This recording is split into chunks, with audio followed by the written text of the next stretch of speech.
Please subscribe this channel and press the bell icon for more videos and daily updates.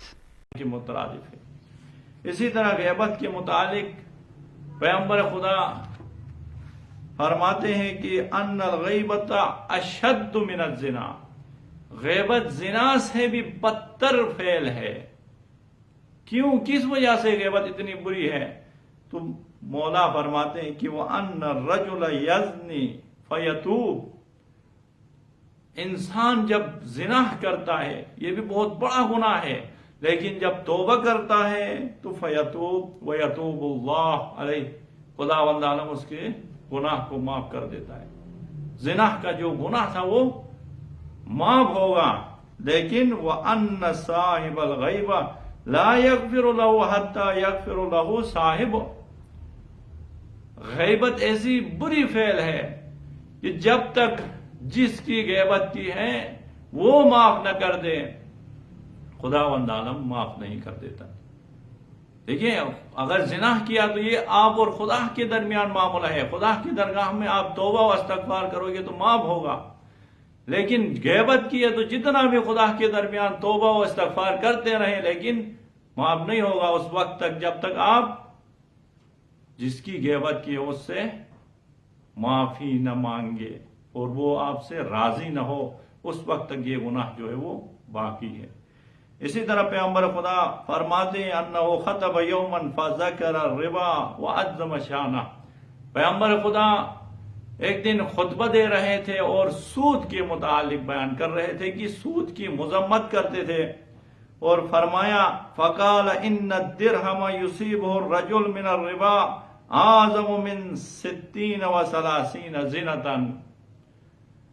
اگر کوئی شخص سود کے ذریعے سے 1 درہم حاصل کرے تو گویا اس نے اپنے محارم کے ساتھ 36 مرتبہ زنا کرنے کے برابر گناہ کیا. کتنا بڑا گناہ ہے سود کے ذریعے سے انسان مال حاصل کرے، پیسہ حاصل کرے.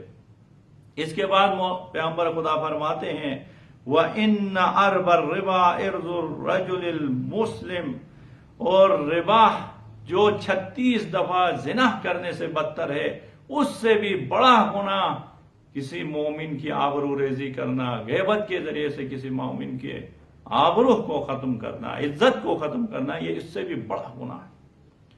اور اسی طرح ایک دوسری حدیث میں فرماتے ہیں کہ من اغتاب مسلما او مسلمتا لم يقبل اللہ صلاتہ وصیامہ 40 سنہ صباحا.